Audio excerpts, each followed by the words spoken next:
Salut, aujourd'hui je voudrais vous entretenir sur le fonctionnement des cartes de crédit, vous donner un bref aperçu de comment les cartes de crédit fonctionnent, comment avoir une carte de crédit et ne payer aucun intérêt, comment avoir un bon crédit et comment sont calculés les intérêts autour des cartes de crédit.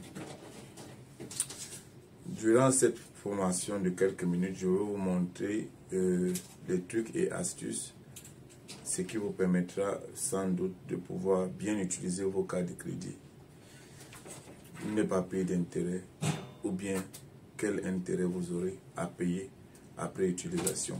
Nous allons parcourir quelques détails et quelques thèmes techniques avec quelques calculs, donc restez connectés. Ok, voilà, nous allons commencer le cours sur l'utilisation à bon escient de la carte de crédit. Donc, nous aurons bien évidemment quatre expressions à maîtriser. La première expression, c'est available balance, n'est-ce pas? Ici, l'available balance concerne le crédit à disposition, c'est-à-dire lorsque vous souscrivez pour une carte de crédit, la structure, l'institution qui vous octroie une carte de crédit vous donne une limite de crédit. Pour certains, ça peut être 1000, pour d'autres, ça peut être 300, et ainsi de suite. 10 000, 15 000 et plus. Donc, le montant disponible lors de cette souscription, c'est ce qu'on appelle le available balance, qui est le crédit disponible. Ensuite, nous avons le deuxième concept qui est le statement balance. Alors, s'agissant du statement balance, ici, il s'agit du montant que vous devez, n'est-ce pas? Et du montant que vous devez en français, c'est le solde de relevé, n'est-ce pas? Le montant que vous devez à la fin de chaque cycle. Et on va parler ici de cycle. On a le troisième point qui est le billing cycle. Le billing cycle. Ici, il s'agit de la facturation à la fin du mois. Le condensé, le billing cycle traque toute votre activité au cours d'un mois, n'est-ce pas? Habituellement, le billing cycle dans la norme va du premier jour au 30 jours du mois. Pour certains qui ont souscrit des cartes de crédit, leur billing cycle peut aller du 5 au 5 du mois qui suit. Pour d'autres, le billing cycle peut aller du 8 au 8 du mois qui suit, n'est-ce pas? Et ainsi de suite. Alors, il est préférable d'avoir son billing cycle qui part du premier au 30 de chaque mois. Pour ceux qui ont des billing cycles à d'autres dates pour des questions d'organisation de leur facturation, il est préférable d'appeler votre structure bancaire et dire que vous voulez votre billing cycle du premier au 30. Ça vous permet de mieux vous organiser, n'est-ce pas? Donc, à la fin de chaque mois, toutes les dépenses que vous avez faites, n'est-ce pas, sont traquées au niveau de ce qu'on appelle ici le billing cycle, qui traque toute votre activité, n'est-ce pas? Ça traque votre activité au cours d'un mois. Vous allez dans un store, vous achetez une carte, vous achetez des produits et autres. Tout ça est dans le billing cycle, n'est-ce pas? Cycle d'activité pour parler ici de relevé, n'est-ce pas? De votre activité. Maintenant, l'autre expression ici que nous allons voir en quatrième point, c'est le outstanding balance, n'est-ce pas? Ici, il s'agit de la dette, c'est-à-dire le outstanding balance, ici est égal au statement balance, n'est-ce pas? Statement balance plus l'ensemble des dettes que vous avez consenties au cours d'un billing cycle, n'est-ce pas? Au cours d'un billing cycle. Donc, c'est le statement balance, n'est-ce pas? Plus le billing cycle qui donne directement lieu au outstanding balance, n'est-ce pas? OK. Donc, la carte de crédit dépend donc de ces quatre éléments. Le available balance, pour se résumer, c'est que la banque vous donne lorsque vous souscrivez à une carte de crédit. Et ensuite, le statement balance, c'est le montant à la fin de chaque billing cycle que vous devez. Par exemple, vous avez une carte de crédit de 300 dollars, n'est-ce pas? Vous avez une carte de crédit avec une limite de crédit à 300 dollars. Vous faites des dépenses au cours du mois, n'est-ce pas? Au cours du mois qui sont pratiquement de 100 dollars. Donc, à la fin de votre mois, c'est-à-dire à la fin du cycle, à la fin du billing cycle, votre statement balance, n'est-ce pas, sera égal à ce moment à ce que vous devez, n'est-ce pas, sera égal à 100 dollars, n'est-ce pas? C'est-à-dire le montant consenti. Maintenant, le outstanding balance au début du mois qui suit. Parce qu'à ce moment, vous avez le available balance qui est à 300 et vous avez le statement balance, c'est-à-dire ce que vous devez à la fin de chaque billing cycle, 100 dollars. Donc, à ce moment, votre available balance va chuter de 300 à 200 et votre statement balance à ce moment sera 100 dollars, n'est-ce pas? Voilà, ça c'est des expressions à maîtriser pour cette première partie. Donc, votre carte de crédit dépend bien évidemment de ces expressions. Available balance, c'est-à-dire le montant que vous avez en ligne de crédit.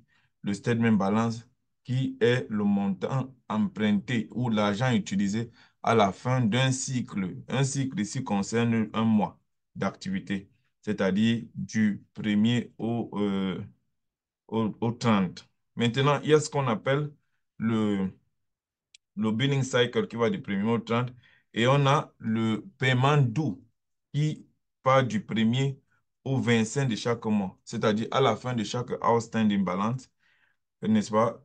Une facture est émise et qui est due à la fin du cycle, n'est-ce pas? Qui est due à la fin du cycle de votre statement balance. Donc, ça veut dire en gros, si votre statement balance était 100 dollars, l'intérêt calculé, c'est-à-dire le montant que vous aurez à payer, sera dû ou sera émis à partir du 25 de chaque mois avec pour date butoir le 30 pour une période de grâce. Maintenant, ce qu'il faut retenir derrière tous ces concepts-là, ces quatre concepts, c'est que comment faire pour ne payer aucun intérêt dans une carte de crédit? On était dans le available balance et available balance, on va appeler ça AB, et qui était à 300 dollars, n'est-ce pas? Et on a le statement balance qu'on va appeler ST, SB qui est de 100 dollars. Alors, si le statement balance à la fin du cycle, c'est-à-dire notre billing cycle de 1 à 30, du 1er au 30, si le statement balance y est ramené à la valeur de 0 dollars, alors il est clair qu'aucun calcul d'intérêt ne sera fait sur le statement balance. Donc, ça veut dire quoi? Si le 30 de chaque mois, vous avez payé les 100 dollars que vous avez utilisés au cours du mois, alors il n'y aura aucun intérêt à calculer, n'est-ce pas? Ça, c'est les termes les plus essentiels. Available balance, c'est le montant que vous avez en carte, en crédit limite. Le statement balance, c'est le montant que vous avez à la fin d'un cycle balance, c'est-à-dire un cycle d'activité de 1 à 30 jours. Et maintenant, le outstanding balance est le montant cumulé de jour après jour. Alors, essayons de comprendre l'expression de outstanding balance. Voilà. Voici le outstanding balance. Il faut bien comprendre ces expressions. Le outstanding balance, appelons-le OB. OK. On a notre billing, notre statement balance à la fin d'un mois. Disons, notre mois, dans notre billing cycle partait du 1er au 30, c'est-à-dire le 30, disons le 1er au 30 juin. Ça veut dire le 30 juin, ce que nous avons utilisé dans notre carte de crédit au 30 juin est 100 dollars. C'est ça qu'on appelle le statement balance, n'est-ce pas? Donc, le premier du mois qui suit, notre statement balance sera à 100 dollars. Si on dit on est en juin, disons juillet, le premier juillet 2024, notre statement balance est à 100 dollars, c'est-à-dire le montant que nous devons. Alors, le 3, nous dépensons 20 dollars. Le 4, nous dépensons 10 dollars. Le 20, nous dépensons 15 dollars. et ainsi de suite. À la fin du mois de juillet, c'est-à-dire le juillet 31 2024, alors nous aurons donc un calcul simple à faire qui est celui du statement balance plus la somme de ce que nous avons dépensé au cours du mois de juillet, c'est-à-dire le statement balance plus 100 dollars, le statement balance qui est 100 dollars, n'est-ce pas? Que voici, le statement balance qui est 100 dollars, plus 20 dollars, n'est-ce pas? Plus 10 dollars, plus 15 dollars, donc le statement balance plus euh, 45 dollars. Donc, à la fin du mois de juillet, alors nous avons pour outstanding balance 145 dollars. Le outstanding balance, c'est-à-dire le statement balance que voici, plus la somme des dépenses cumulées au cours du mois qui nous donne un outstanding balance. Alors, c'est sur le outstanding balance que l'intérêt est calculé. Sur le outstanding balance que l'intérêt est calculé. Alors, nous allons faire donc un calcul très simple en résumant rapidement pour qu'on se comprenne et que nous soyons sur la même longueur d'onde. N'est-ce pas? Restons sur la même longueur d'onde pour comprendre la notion de carte de crédit. Et vous ouvrez vos applications de carte de crédit, vous verrez que effectivement c'est ça. Donc, on se répète, available balance, c'est le crédit limite que nous a octroyé l'institution de la carte de crédit. Nous avons le statement balance, je vais dire le billing cycle, qui part du 1er au 31 mois, le mois de l'activité, qui traque nos dépenses au cours d'un mois. Le cycle, c'est de 1 à 30 jours. Et nous avons euh, le statement balance au dernier jour du billing cycle, qui est la somme du statement balance, c'est-à-dire du montant que nous avons utilisé, plus le montant traqué du 1er au 30, et le outstanding balance est la somme des dépenses opérées au cours d'un mois d'activité. Si nous avons compris ces trois éléments, nous allons maintenant voir comment se calcule l'intérêt, n'est-ce pas? Comment se calcule l'intérêt sur ce que nous avons emprunté, c'est-à-dire l'intérêt sur le outstanding balance, n'est-ce pas? OK, on va faire un calcul très simple. Le 1er juin, n'est-ce pas? Commençons par, mettons notre outstanding, notre statement balance, SB, on dit notre statement balance, c'est 1000 dollars, n'est-ce pas?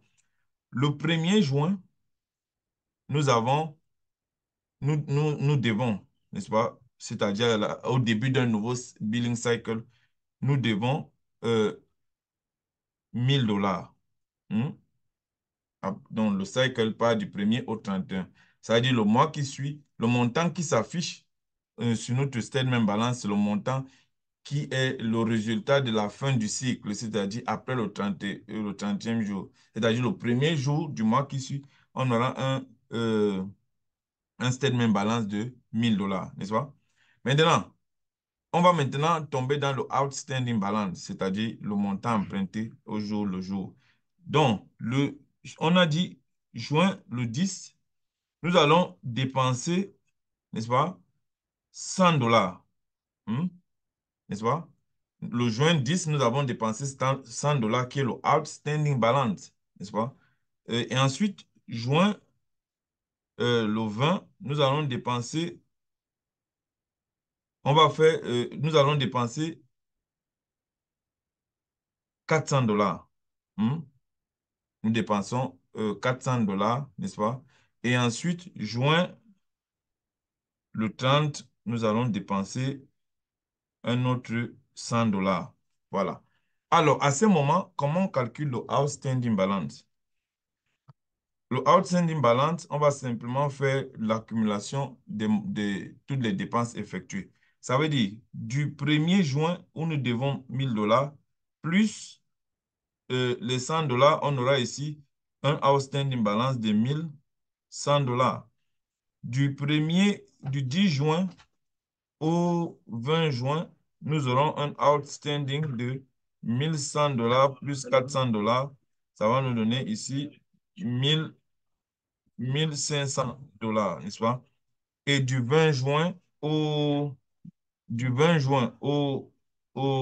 30 du 20 juin au 30, nous aurons un outstanding balance de 1500 plus $100. Ça va nous donner ici $1600. Ça veut dire à la fin de notre billing cycle, notre outstanding balance sera à $1600. C'est-à-dire le statement balance plus les montants traqués à partir du premier au 30 jours, n'est-ce pas? OK. Maintenant, si on retombe sur un autre calcul, n'est-ce pas? On va voir ce qui en sort.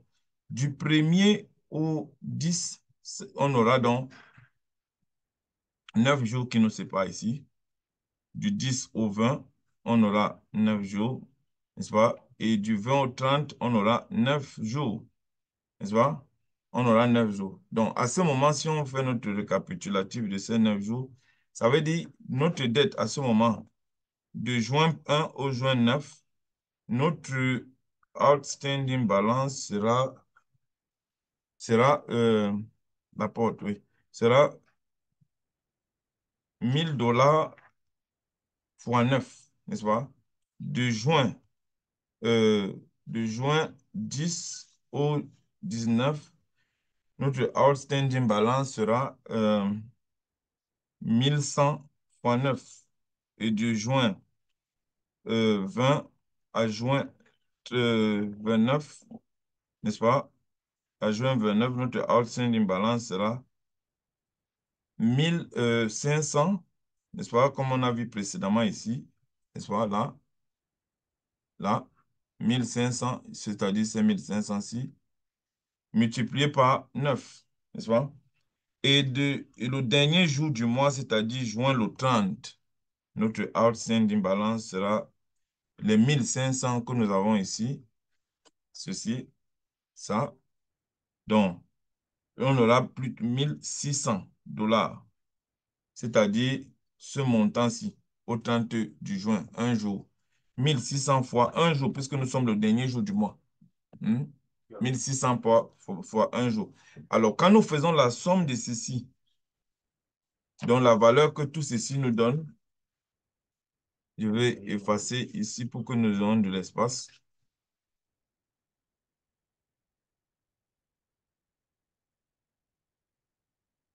Voilà. Là, nous aurons un résultat. Ça va nous permettre de voir quel est le taux d'intérêt. Donc, nous avons cette valeur-ci, n'est-ce pas? Celle-ci jusque-là. Donc, nous allons donc faire $1000 fois 9, 1100 fois 9, 1500 fois 9 et 1600 fois 1. Alors, dans un calcul simple, ça va nous donner un montant de 34 000 $, n'est-ce pas? Nous avons là, donc, ce résultat de 34 000 $. Alors, il y a ce que les montants que nous avons, les dépenses que nous avons effectuées au cours du mois, qu'on appelle en anglais le average daily balance, c'est-à-dire je suis allé au store le 10, j'ai dépensé tel montant, le 12, j'ai dépensé tel montant, le 13, j'ai dépensé tel montant. C'est ce qu'on appelle l'average daily balance, c'est-à-dire le montant de chaque dépense effectuée chaque jour. Et c'est ça qui nous a donné le outstanding balance. Et maintenant, pour trouver le résultat par jour, nous allons simplement faire le montant calculé de ceci, n'est-ce pas? À partir d'ici jusque-là, n'est-ce pas? Voilà. Ça va nous donner 34 000 $ divisé par 30 jours, parce que le billing cycle, c'est 30 jours. On se souvient du premier au 30 de chaque mois, le billing cycle. Alors, de 34 000 divisé par 30, ça nous donne un average daily balance, c'est 1133 $. Donc, voilà ce qui est l'average daily balance, c'est-à-dire du premier dans notre billing cycle au 30, la moyenne des dépenses par jour est de 1133 $, n'est-ce pas? OK. Ceci compris, on va maintenant calculer le taux d'intérêt de quel est le pourcentage ou l'intérêt que nous allons payer pour une dette à la fin d'un billing cycle. Comme on l'a dit précédemment, pour certains, ça peut être le taux d'intérêt, c'est-à-dire le AVA, tourne souvent autour de 12 à 25%. Lorsqu'on souscrit à une carte de crédit, on nous donne en fonction de notre crédit score entre 12 et 25%, n'est-ce pas? Alors, maintenant, si nous partons dans ce calcul, on va faire, si imaginons que la banque nous donne un taux d'intérêt, un AVA de 20%. Alors, pour trouver la moyenne annuelle, nous allons simplement faire 20%, c'est-à-dire les 20% que la banque, après avoir rendu notre crédit, divisé par le nombre de jours au courant de l'année, c'est-à-dire 20% divisé par 30, 365 jours. Ça nous donne une moyenne de 0,054% pour le compte d'une année, n'est-ce pas? Maintenant, on a notre average daily balance, n'est-ce pas? Qui nous donnait, si on fait maintenant ce montant, c'est-à-dire 0,054% fois notre billing cycle de 30 jours, donc fois 30, ça va nous donner un taux estimé de 1,62%. Ça, c'est ce qui représentera ici notre taux d'intérêt à la fin de ce billing cycle, c'est-à-dire les dépenses résumées au cours d'une année. Alors, on a notre average daily balance qui est 1 133 $ par jour. On a notre interest daily balance qui est 1,62, n'est-ce pas?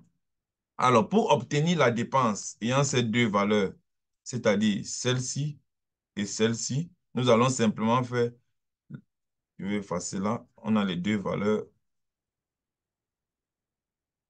1,6, 1,62% et 1 133 $.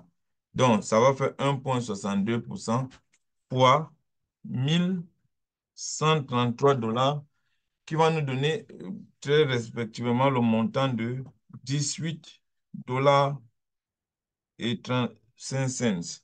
Donc, voilà ce que nous allons dépenser pour un AVA de 20% au courant de l'année. Donc, lorsque notre outstanding balance, c'est-à-dire le montant, le outstanding balance, ceci, qui est la dépense journalière, celle qui impacte réellement sur notre euh, credit score, le outstanding, c'est-à-dire la dette non réglée, n'est-ce pas? Et le balance statement. Donc, lorsque la dette non réglée est élevée, voici le taux d'intérêt pour 20% que nous aurons à payer sur le billing cycle. Donc, en gros, pour ne pas avoir à payer cela, qu'est-ce qu'il faut faire? Tout simplement, pour ne pas avoir à payer cet intérêt de 18%, il est clair qu'à la fin de ce billing cycle, nous devons avoir payé notre outstanding balance et éventuellement notre balance statement au complet, full, n'est-ce pas, pour avoir zéro intérêt. Et c'est à cause du outstanding balance, c'est-à-dire la dette non réglée, que nous nous retrouvons impactés par notre credit score. OK? Donc, voilà, c'est la fin de cette petite séance de formation. Vous qui avez des crédits scores endommagés, ou qui avez toujours des problèmes au niveau de la compréhension de comment les cas de crédit fonctionnent, vous qui avez des difficultés à manager ou à gérer vos cas de crédit, vous avez une adresse Education for All. Nos bureaux sont bien évidemment à Brooklyn, à l'adresse 175 Pearl Street. Venez et vous aurez des solutions à vos problèmes. Pour ceux qui n'ont pas encore de crédit card, nous vous aiderons à appliquer éventuellement des conseils pour cela. Nous espérons que cette vidéo a encore apporté plus à votre connaissance et à bientôt.